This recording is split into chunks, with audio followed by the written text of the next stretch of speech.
예림단장 칼럼입니다. 이제 막 예수님을 믿고 교회 공동체에 들어오게 된 초신자들을 위해서 기독교 핵심 진리를 나누고 있습니다. 오늘은 그 10번째로 하나님의 불가역성입니다.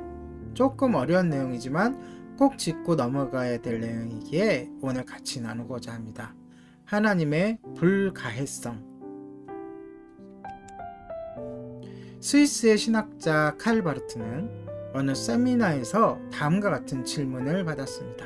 박사님, 지금까지 신학을 공부하시면서 가장 심오하다고 생각하신 것은 무엇입니까? 그는 잠시 생각한 후 이렇게 대답했습니다. 예수님이 날 사랑하신다는 것입니다. 성경에 그렇게 기록되어 있습니다. 처음에 학생들은 지나치게 간단한 그의 대답에 키득키득 웃었지만 얼마 있지 않아 그가 정말로 진지하게 말하고 있다는 것을 알아채고 숙연해졌습니다. 바르트는 심한 것을 묻는 질문에 단순하게 대답했습니다. 이렇게 함으로써 그는 중요한 두 가지 개념의 주의를 집중시킵니다.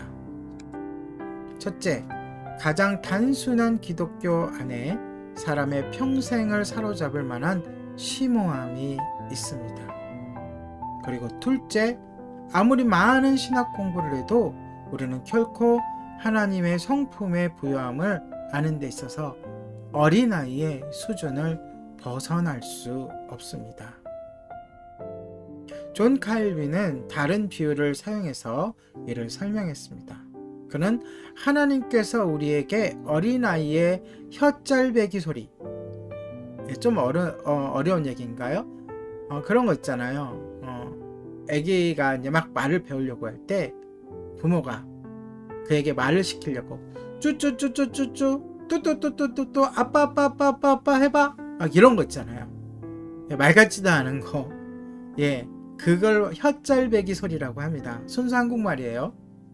그 혓잘배기 소리로 말씀하신다고 했습니다. 부모들이 갓 태어난 아기가 알아듣도록 혓잘배기 소리를 내는 것처럼 하나님도 우리 같은 비천한 존재들과 교제하시기 위하여 혓잘배기 소리를 내신다는 것입니다.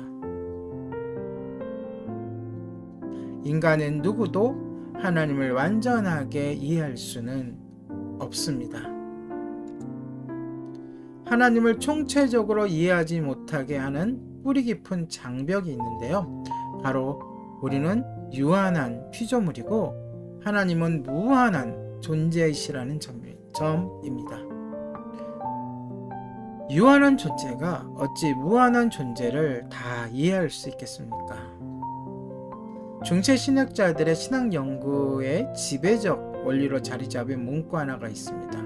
저도 동의하고 제 마음속에도 담아둔 그러한 문구입니다. 바로 무한한 것을 유한한 것에 담을 수 없다. 무한한 것을 유한한 그릇에 또는 유한한 병에 담을 수 없다라는 것입니다. 이 원리는 정통 기독교에서 가장 중요한 교리 한 가지를 표현하고 있습니다. 그것은 오늘 칼럼 제목이기도 한 하나님의 불가해성입니다.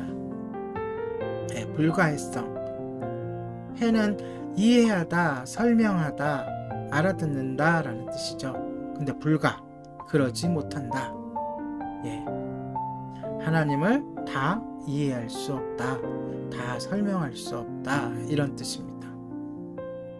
그런데 이 말은 자칫 유해한 존재로는 무한한 존재를 파악할 수 없으므로 우리는 하나님에 대하여 아무것도 알 수 없다는 식으로 잘못 이해될 수 있습니다.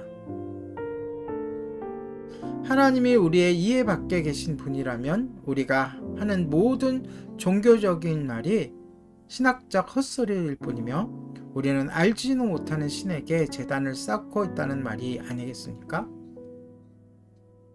그러나 하나님의 불가해성이란 그런 것이 아닙니다. 하나님의 불가해성이란 우리가 하나님을 전혀 알 수 없다는 뜻이 아니라 우리의 지식이 부분적이고 제한적이어서 총체적으로 완벽한 지식에 못 미친다라는 뜻입니다. 하나님이 계시를 통하여 우리에게 주신 하나님 자신에 대한 지식은 실제로 유용하고 적절합니다. 쉽게 말해서 하나님이 성경을 통하여 그분을 우리에게 보여주셨잖아요. 그것은 우리가 이해하고 그것을 통해서 하나님을 알 수 있다는 것이죠.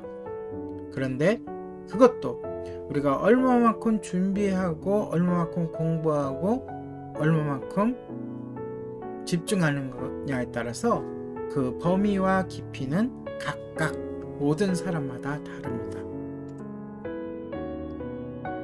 우리는 하나님이 계시해 주시는 만큼 하나님을 알 수 있습니다. 유한한 존재는 무한한 존재를 파악할 수 있습니다. 그런데 전체가 아니라 그 무한하신 하나님께서 보여주신 만큼입니다.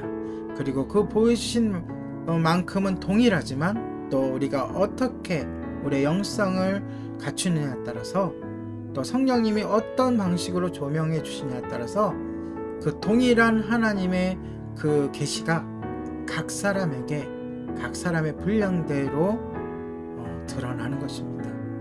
즉 하나님은 언제나 우리가 이해하는 것 그 이상입니다. 성경은 감추어진 일은 우리 하나님 여호와께 속하였거니와, 이게 바로 하나님의 불가해성이란 뜻이죠. 감춰진 것이 있다는 거예요. 근데 그것은 하나님께 속했어요. 그리고 나타난 일은 영구히 우리와 우리 자손에게 속하였나니, 이렇게 합니다. 나타난 것이 있다는 거예요. 즉 하나님께서 말씀으로 계시해 주신 하나님이 있다는 거예요.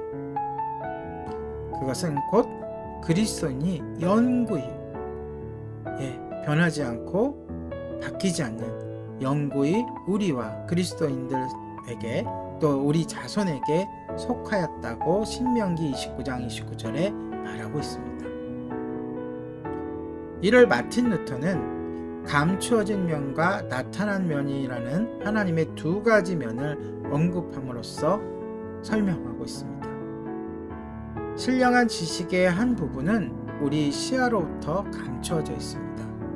그러나 우리는 하나님이 나타내 주신 빛 안에서 살아갑니다.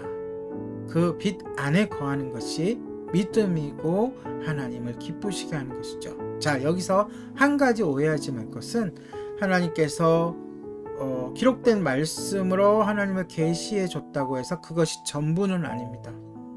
왜냐하면 하나님은 전지전능하신 분이기 때문에 모든 것을 할 수 있는 분이기 때문에 때로는 하나님의 필요에 따라 또 우리의 연약함을 도우시려고 특별하게 환상을 통해서나 꿈을 통해서나 여러 가지 방편으로 우리에게 하나님의 그 비밀을 보여주시기도 합니다. 그러나 가장 큰 기본은 하나님의 말씀, 성경 말씀이라는 것을 잊지 마시기 바랍니다. 오늘의 예림단장 칼럼이었습니다.